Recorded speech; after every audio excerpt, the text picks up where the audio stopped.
Omusumba Pastor Sserwadda Mundeeba ku Victoria Church atabukidde gavumenti ye Uganda obuzibu buvudde ku mwanyi akatambi ogenda kubanga okafuna maaso awo Bobi Wine naye avudde mu mbeera emmwanyi wamma naye zimutabulidde ddala akatambi mbujjuvu ogenda kubanga okafuna Sister Junior kyakoze Ibrahim Mukasa Kaye Wisdom ne Uncle Bean wamma obusungu bungi nnyo nnyini ddala omusumba Bujingo ne Suzan Makula nabaate mbayina nga bakakasiriza ddala mugamba mutya mwasibye mutya bantu bange atakayima banange kyakoze Suzan Makula akatambi nako kyetagisa nga mukeerabiddeko kansubire nti muli bulungi ba mikwano nga enkola yaffe mbasaba video no mujimpere like era nensaba gwe wenna atanaba kusubscribinga wano ku Sovia News Extra nti mukwano subscribinga era onyigene mu notification bell emisuwanga byonna byemba nteekayo wano ku Sovia News Extra nenyongera okusabira mwenna abalwadde abakosefu tisaba ekisa kya Mukama ate kibatuukeko ba mikwano BF Suma Herbal Research Clinic bajanjabisa ddagala lya butonde munange sigenda kulwisa mbadde mpitayita n'ensanga ono omwami abadde ali ku interview ya Ruth Kalibala munange nga avaayo asaba obuyambi ono nogolaba single father maama w'omwana yabaleka mu ddwaliro yo lwamala okuzaala omwana we bati we papa omukazi n'awenyuka n'alinyirawo n'agenda e Saudi Arabia kati munange omuvubuka ono musanze nga asaba obuyambi eri abakyala b'eggwanga ndowooza munange n'abaami oba balinamu kasente kale basobole omuyamba kati abaffe abakyala nze abuuza muli wiringi okuyamba ono omwami oba nammwe emitima gyakalubira ddala kuba munange ennaku zino abakyala nabo bafafaagana n'abaana baabwe kati yavudde yasaba buyambi single father ate ng'alina emikono si mirema kale wetuli bwe tweyongerayo ku nsonga za Bobi Wine munange Suzan Makula ne bbaawe Bujingo baavaayo ne boogera ebigambo ebibi ku Bobi Wine munange atakayima abadde amaze ebbanga asirikidde mu kamooli n'ate mulowooza olutalo lumulese avuddeyo mu kamooli sookulabye kati nnyo mukyala wa pastor omu mu kibuga Kampala obubbi w'abantu on the religious hypocrites of the highest order okitegeera lukondi lukazi lw'olusumba wano e Kampala oli mwenzi ku mwenzi kw'otudde. Second thing atakayima munange naye ate talutumidde mwana asazeewo yeesitukira jjukira Suzan Makula ono yamuyisaamu okola omwegaali ndowooza naye amwesasuziza mu kiseera kyekimu Pastor Bujingo ne mukyala we Makula bo munange bongedde okukkaatiriza ekintu kye baayogera nti tebaakyogera mu bugenderevu wabula baali bakitegeeza kati sookola bakatambi wano mu maaso katini nnyo ate tweyongereyo n'agaaliro bannange bano bo beeronda ate nga basimbye ku kintu kyemaze okulaba bakisimbirako ddala ate batya biduduma apaana gwera akatambi kano nga bakakasa ate bali abebesigera be banupa takati be balinda n'empuuga bano abantu bazunga buzunzi balinga measles tebalina kibiina kituufu mu babeera bw'ati ate munange omusumba Bujingo ne mukyala we Suzan Makula bo bongedde okulumya bagambye mbubba abantu abaali mu kibiina kire kya Dr. Kiza Besigye gamba bo tebalina butuuliro bazunga buzunzi badde eno badde erimu era ssaawa zino era beebamu be bali mu kibiina kya Nuupu bannange bano bo ndowooza akaliro tebalina bakawuliro oba abaana ba Nuupu oba muddemu okakume buto naye nga we tuli kale bwe tweyongerayo ayiwa Plandi Mulekwa Plandi Mugobe Sister Junior munange mulina mu maaso wano bano bonga abagase kakota okuli Ibrahim Mukasa okuli Uncle Bean wamu ate ne yali mukwano gwe Kaye Wisdom bannange byatabalangidde abagambe mbu tebaagala kukola bazaala buzaazi mu bakazi ne babasuulaawo kale jjukira Uncle Bean ono yavayo n'amugamba mbu Tamale Mirundi Junior yeebaka ku maama we bannange kigambo kinene nnyo bantu bange saagaana kukiisa wano ku mukutu guno naye mbadde nina okukyogera ate tusobole okumanya lwaki Sister Junior azize n'abavuma n'abalangira kale ngenda kubanga mubatuusaako ate tusobole okweyongerayo n'agaleero. Ibulako oli Canada wazaala abaana mu bakazi abaana babadde na mu UPE Ibulake your children were studying mu UPE naye nga tosirika n'ekitukuba ennaku okuba mugenze mukyusa obulamu but still you are wasting time on the internet. Tubagulidde tickets nemudde ne mumanta ali Canada mutuula mu buti. Where do you get time on the internet? Gwali e Canada nga basasula palawa. Let us help these boys. Abaana bano bayibulake babbiini bakaye wisdom wetutabagambe they're going to become even problems in Canada gye balaze.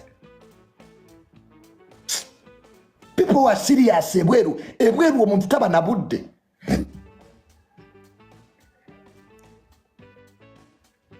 Teri muntu bweru ayina time ya internet.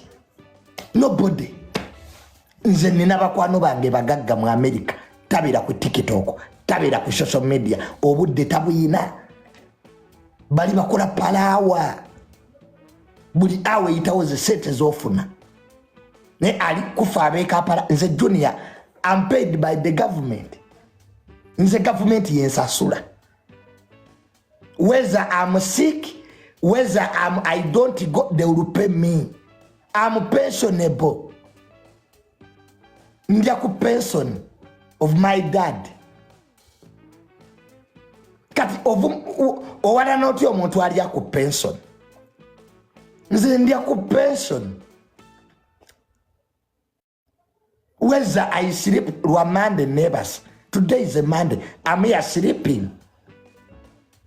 Ndi ku pension gwendi yako.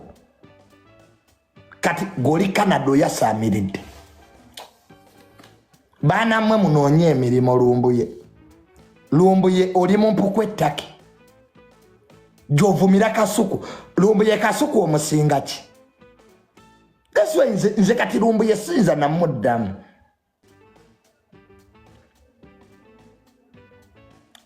Kasuku is richer than lumbuye 14 times. Lumbuye oli mu mpuku ettake gyoyogerera. So tell those boys ibulake ono mwana bini kakalamu kaye wisdom ba mokole emyaka gigenda.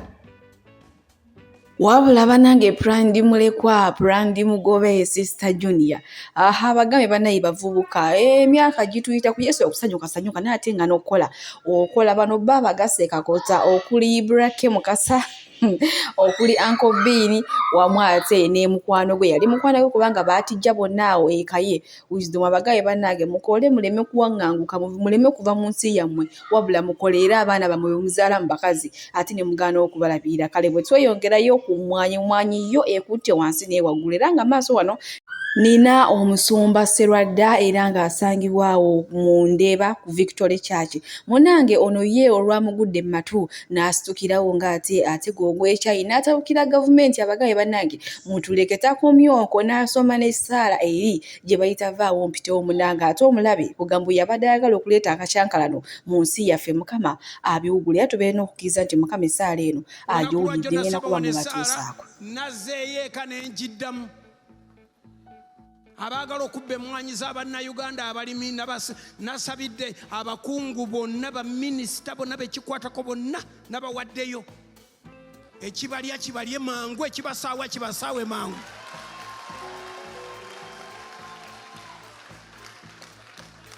ya sikyalina kyenkomyawo namaze dde okwogera obubi kati sikyalina kyakkola. Buli ayagala okweyingiza mu nsonga z'emmwanyi ng'ayagala okuyiikiriza Bannayuganda ekimulya kimulye mangu ekimusaawa kimusaawe mangu. Kwata amafuta gano tugawulidde omulimu omunene. Katonda abeera omulamu. Gano ga buwanguzi. Entalo ze tutasobola kwerwanira ozitulwanire. Abalabe be tutasobola kwetusiza ku ttaka obamegguze. Abatusinga amaanyi obamanyi. Abatusinga ekitiibwa obamanyi. Abatusinga obuyinza obamanyi. Basaawe bagobe mu kkubo lyo ne mu kkubo lyaffe baveemu bajje mu kubeerawo okwo n'ewaffe tebajjira ddala basindike wala. Malayika wa Mukama abagobe ekkubo lyabwe eriseerere gwe tulwanire. Obanga amayembe geerwanira n'amajjatu ne geerwanira ne Setaani ne yeerwanira naffe tulwanire tuwolereze ewatali atuwolereza tukolere emirimu. Wagamba Yekosafaati, stand still and you will see the salvation of the Lord. Naffe twagala kuyimirira bye tutasobola kwerwanira obitusobolere, bye tutasobola kwekubira obitukubire, tugawudde tulwane tuwangule. Ojja kuwangula, ogenda kuwangula, ogenda kuwangula.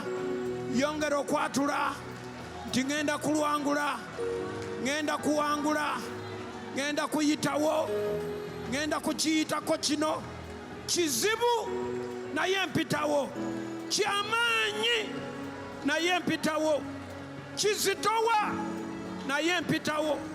Amiina. Ye munange omusumba Pastor Sserwadda wali ku Victory Church mu Ndeeba y'olwamugudde mu matu nti munnaye gavumenti eri kaweefube ate waakwagala kusaanyaawo munnange ebirime ate ebitubeezawo nga ffe abantu. Munnange ye yasitukidde mu bukwakku n'atandika byonna n'abikwasa Mukama Katonda era nga zessaala ezimu ze muwulidde munnange ng'ate basabira ensi yaffe Uganda ebeere mirembe. Ne kati ne weebuuza ddala kati kiri kubanga buno obudde Uganda bintu bitono nnyo, buno obudde bwe twasigaza okugyamu ssente kulunda na kulima. Naye kati ate wogamba nti ekintu kye mbadde nnima kyempeeramu abaana ate gwe oyagala okukinzijjako okisaanyeewo olugweganga gwe oyagadde weekuuse weka naye ate nze obondese luddawa. Bannange abaana baffe ekyokulabirako nze nga njogera amazima ffe twasomera ku mmwanyi naye baganda bange abaana bo basomera ku mmwanyi. So bannange bino ebintu bannayuganda tuleme birabanga ebyokusaaga naye nga bintu biri serious. Bannaye gavumenti mutuleke mukole byonna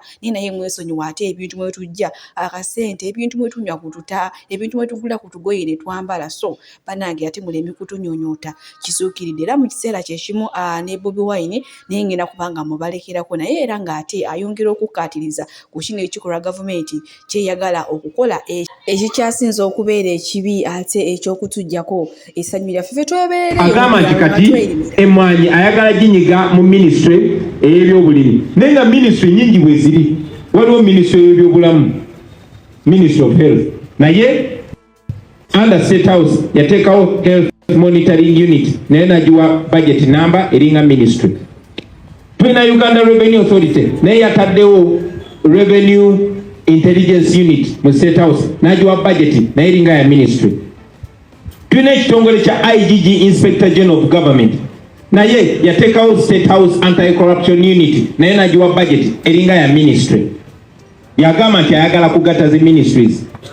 Tulina Ministry of Lands naye yateekawo State House Land Protection Unit nagiwa budget naye eringa ya ministry. Naye agamba nti ku kyemmwanyi tusaasanya ssente nnyingi nnyo.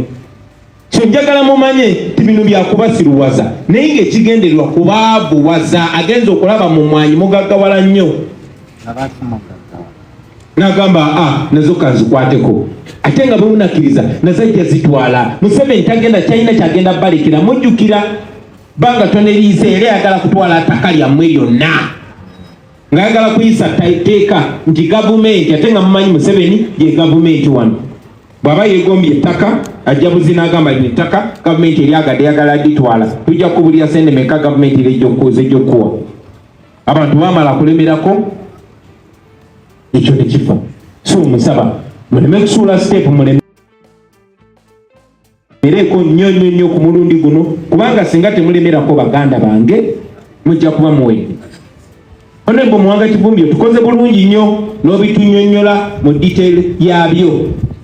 Tewali mugaso gwonna gwa kugatta bitongole kuba kibagezaako okukola Kenya yakikolako enyingiza mu sekta y'emmwanyi neyeesala ebitundu 5 ku 10 balina okuddayo emabega.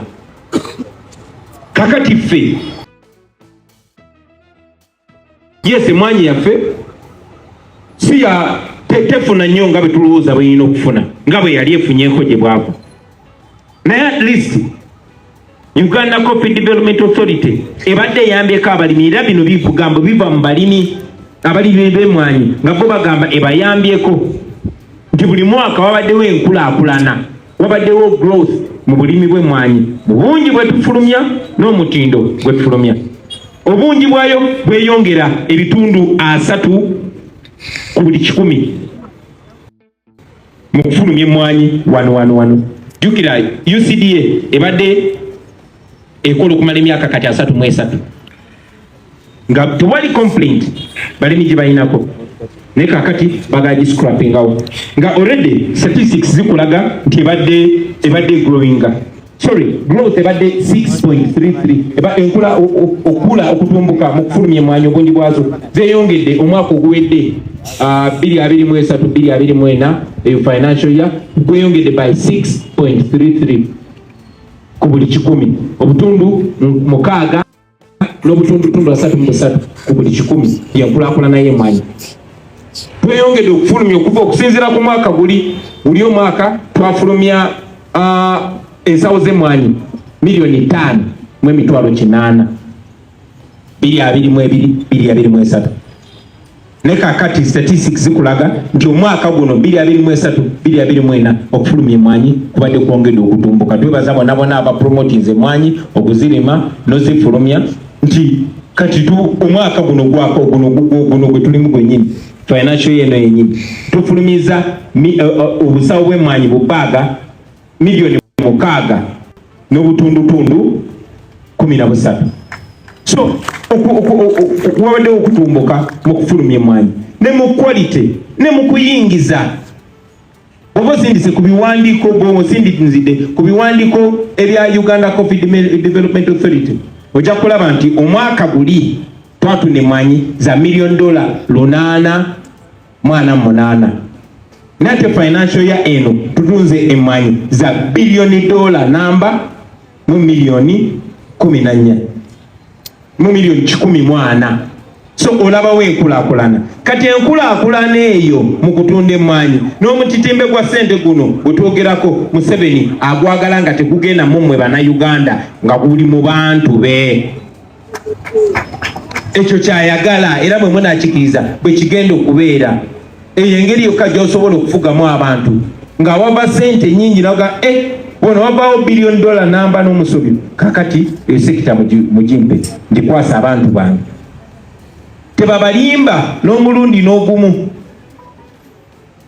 Emwanyi kibadde kya bugagga eri bannayuganda historically wadde twasebengerera naye essaawa zino tuli ba musanvu mu nsi yonna mu kulima emwanyi. Naye yetayagala kibeere nti ffe bannayuganda ffenaffe b'omusanvu ayagala kubeera nti ye abantu be ab'omu nju bakwasizza emwanyi zaffe be bannamba 7 n'obugagga obwo bugenda eri bo. So kino kigenderere okukwata sekita y'abantu abangi miliyoni ne miliyoni. Ono bampabudde wano ti miliyoni 10 how many families? Families enju miliyoni 12. Omanya amaka obukadde 12 n'ekitundu nga be bafuna mu mwanyi be bayimiriddewo ku mwanyi be basavayivinga ku mwanyi be basomeseza abaana ku mwanyi. Abo bonna obugagga bw'abantu obugagga bw'enju ebeeramu abantu bameka ekitono 7. Kati twogera ku nnyumba miliyoni 12 n'ekitundu. Obwo obugagga bonna baagala bwefunza.